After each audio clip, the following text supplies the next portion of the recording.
Shooting it raw? Yes, shooting it raw. It really means being mindful and really looking at the pictures that I want to take. It's about really choosing what it is that I want to then do something with. So let me dive into the first photo that we're going to talk about because it's walk and talk. well, maybe we should just sit. Yeah, Let's sure. just sit. Yeah. So the first image that we're going to start with is the sunbird. Yeah. Which is just, I mean, all of your photos are.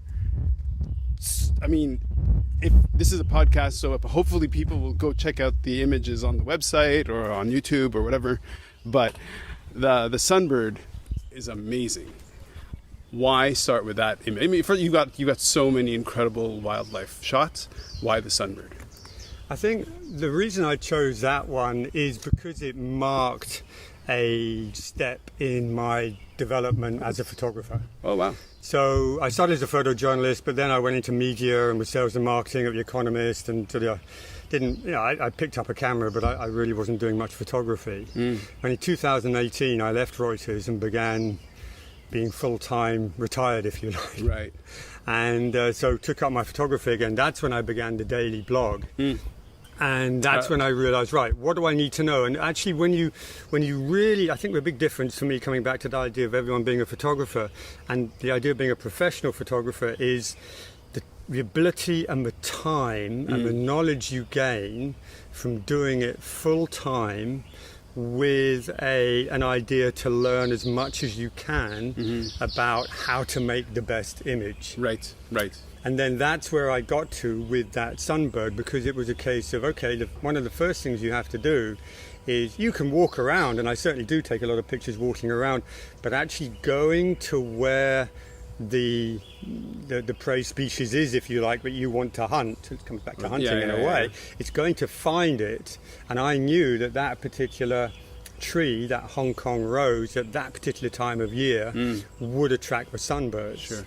So it was first of all knowing where you can go and where there is a decent place that you can get, because I was about 8 meters away from it when I took that photo, which is quite close, right? Considering it's a very flighty little bird. Yeah.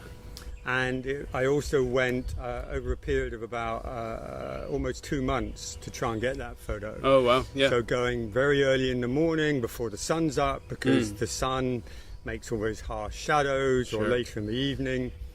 And then having the equipment, the tripod with the Wimberley head, the 800mm lens, and then the ability to use it.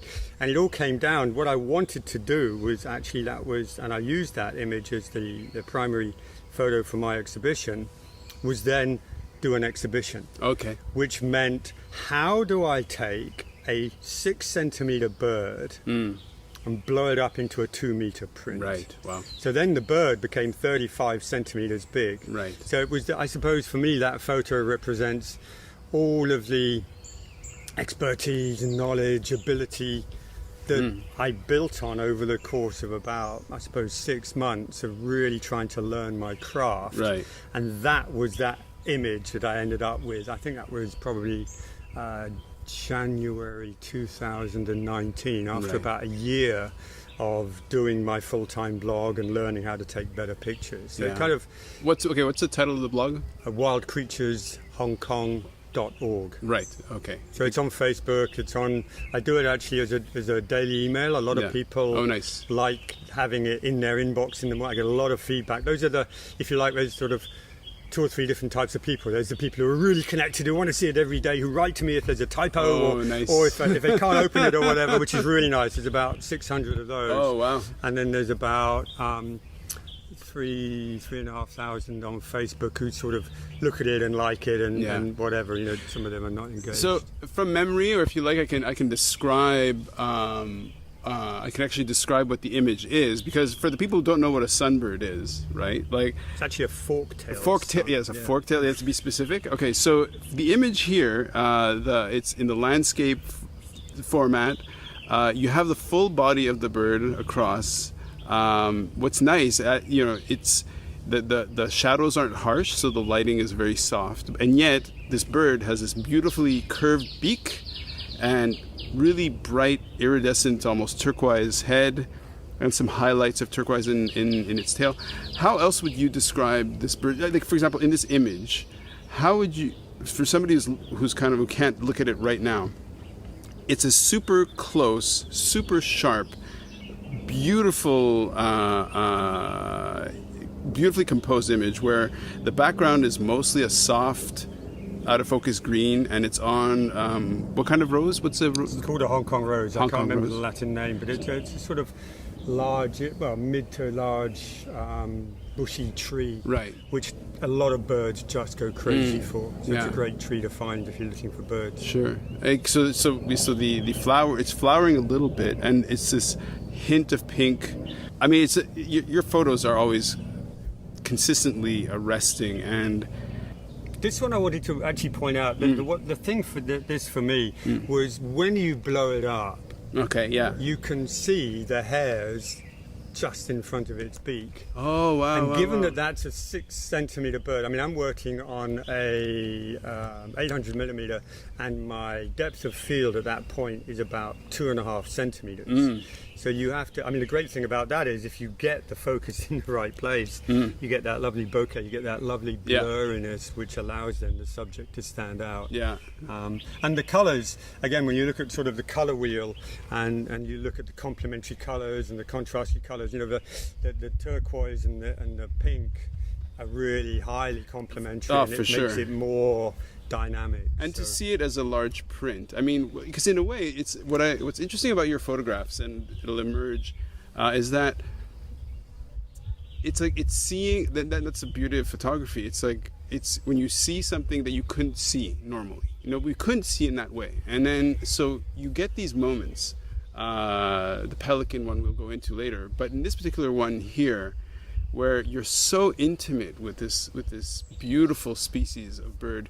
That many people may not even really get to see up close. And so that's magical, really. Now you have an ability to look and see and really pick out the most interesting thing. Okay. Hats off to you. Thank you. Oh, thank you. Because actually, when I did the exhibition, it was called Portraits of Wild Creatures. Right. So one of the tricky things was, if you want a really nice photo, you normally provide a large amount of habitat, and then the subject may be a 10th or a 15th or maybe even a 20th of the size within the general frame. Right. Whereas I deliberately went for very closely cropped images Yeah. of the particular animals, Yeah. because I wanted to show the feathers around the owl's beak or the eye of a lizard or whatever it is, Yeah. because you don't get to see those. No, I know. And I love it when I'm looking at my photos and I get to blow them up, because I can blow them up to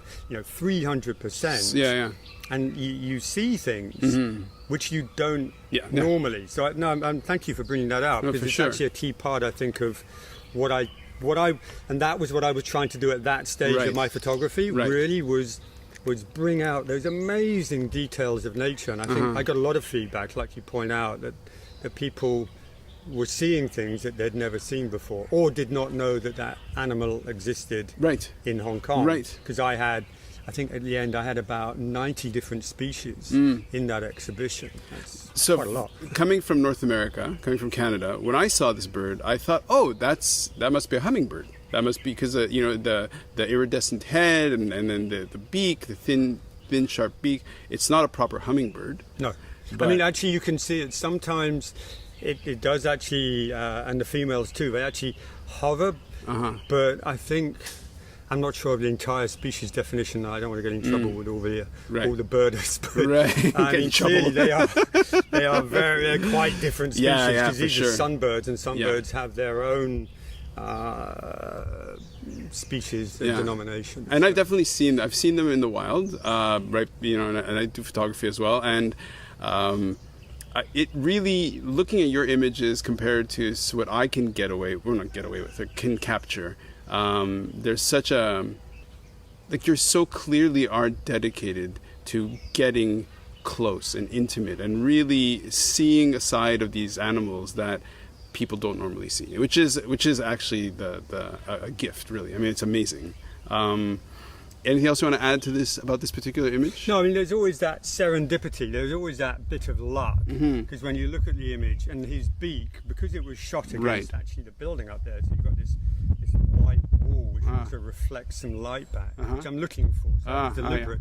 But the fact that his beak and the point of his face, because when for a photo, you always look at the point of the highest contrast, where you lead the viewer's eye to. Yeah. And had his beak been over the flower, it would still been, I think, a lovely photo, but it would have lacked some of that, oh, look at that. Okay. And so you always got that element of cross your fingers and wait to see what you've got in your viewfinder, because there's no way I could see that his beak was perfectly lined up on the white background. And like, for the people who are into photography, this kind of thing is almost like eye porn. You know, it's just like, oh, it's just so beautiful. It's like, it's so great. Now, what's amazing and clearly you know your gear well enough to know how to get this, is that the sharpness is just, out of this world. It just, so as you say, the beak really does come out to this fine, perfect point. And it's, it's just, I mean, I just love this image. And I know why you're running with this image first, because it's such a high impact shot. And that was, where I was beginning of 2019, I think. So right before I had the exhibition. So that for me marks a point in my, I think, development of where I was. It was to get up close and also show people, and that's when I had the idea for the booklet originally as well, about the ID. Right.